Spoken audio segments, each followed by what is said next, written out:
nas alturas, e paz na terra, uma vez por ele amar. Dificuldade na vida, a gente começa a gritar por Deus.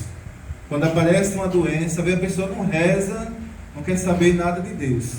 Aí aparece uma doença grave, alguém chega, olha, vai para a igreja, peça uma graça. A pessoa já começa a buscar a igreja.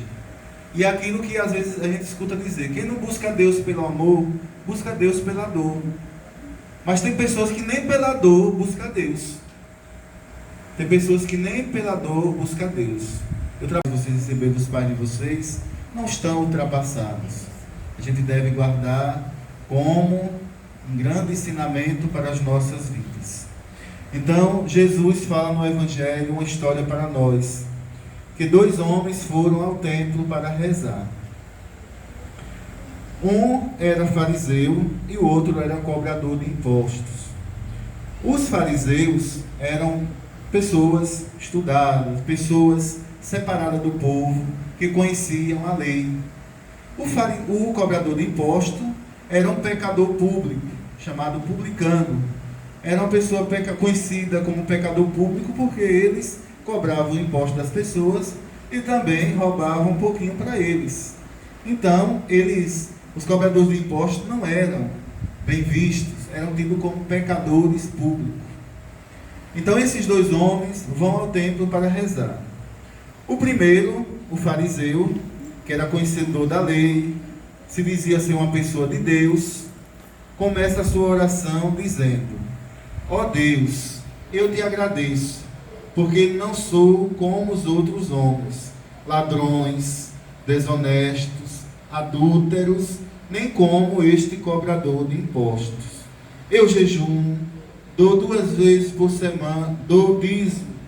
Eu jejuo 2 vezes por semana e dou dízimo de toda a minha renda.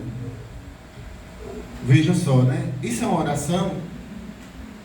Uma oração é quando a gente chega diante de Deus e se coloca como aquele que, como um pequenino, mas aquele está se engrandecendo diante de Deus, dizendo tudo o que ele faz. Deus sabe o que a gente faz. É preciso a gente chegar a dizer: Senhor, o Senhor se lembre que eu faço isso, que eu faço aquilo, que eu dou comida a um pobre quando chega na minha porta. Deus não precisa que a gente lembre isso, porque Deus sabe. Todo bem que a gente escreve está escrito no livro de Deus, no livro da vida. Então, meus irmãos e minhas irmãs, o outro, que era tido como um pecador, vai chegar adiante, nem se aproximou. De longe, ele se colocou na condição de pecador e disse: meu Deus, tem piedade de mim, porque sou um pecador. Essa deve ser a nossa oração quando chegarmos diante de Deus. Reconhecendo a grandeza de Deus, a gente se colocar: meu Deus, tem piedade de mim, porque eu sou um pecador. E aí a gente lembrar dos pecados que cometemos, que aflige o nosso coração e a nossa alma. E aí dizer ao Senhor: Senhor, me perdoe por isso, pela minha fraqueza. Essa deve ser a nossa oração. Não se engrandecer diante de Deus, dizendo que faz isso, porque o que nós fazemos é nossa obrigação. Não deixa de ser a nossa obrigação. Se eu rezo 10 terços por dia, eu estou fazendo a minha obrigação de vida de oração. Se eu ler a palavra de Deus todo dia, eu estou fazendo a minha obrigação. Se eu faço caridade, eu estou fazendo a minha obrigação. Então, tudo que eu faço é minha obrigação. Todo bem que eu faço é minha obrigação de cristão fazer diante de Deus. Não é para eu estar diante de Deus e para o templo e lá ficar dizendo: ah, eu não sou político, político que faz as coisas e diz o que está fazendo, para poder as pessoas saber e conquistar as pessoas. Mas o pecador deve se colocar diante de Deus como o miserável pecador, para que Deus tenha misericórdia, Deus perdoe os pecados. Então esse homem que era pecador público diz: eu vos digo, meu Deus, tende piedade de mim, porque sou pecador. E Jesus vai dizer: eu vos digo, este último voltou para casa justificado, e o outro não. Né? Esse que se arrependeu, que fez uma oração de verdade, pedindo a misericórdia, o perdão de Deus, voltou para casa justificado, perdoado. O outro não, porque o outro não estava fazendo de coração, ele estava se engrandecendo. E aí Jesus termina o evangelho dizendo: pois quem se eleva será humilhado. Imagine só como aquele fariseu que estava diante de Deus, se vangloriando, como ele não agia com as pessoas. Como aquela pessoa não devia ser uma pessoa arrogante, uma pessoa que queria ser melhor do que os outros, uma pessoa nojenta, podemos até dizer assim. Ele deveria ser uma pessoa nojenta, esse fariseu. Então, Jesus deixa bem claro: pois quem se eleva será humilhado, e quem se humilha será elevado. O fariseu se elevou, o cobrador de impostos diante de Deus. Por isso Deus o exaltou e o outro foi humilhado.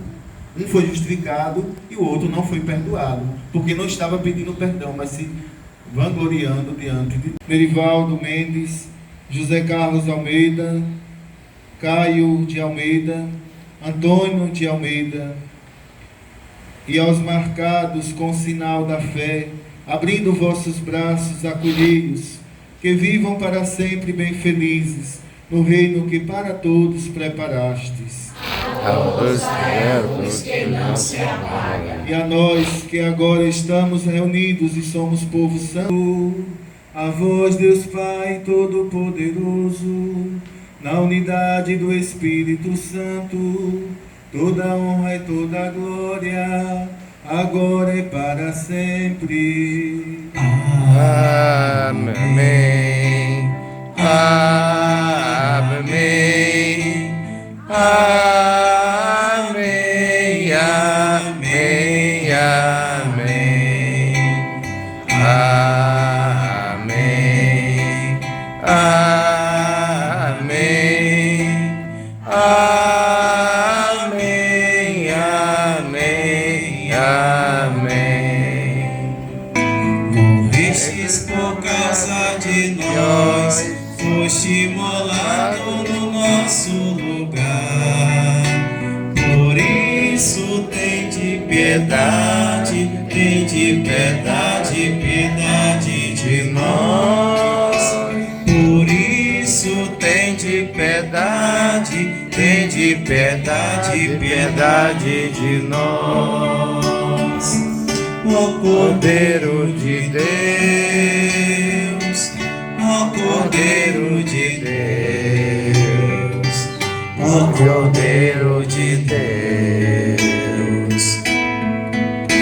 Morrestes por causa de nós, foste imolado no nosso lugar. Por isso tende piedade, piedade de nós. Por isso tende piedade,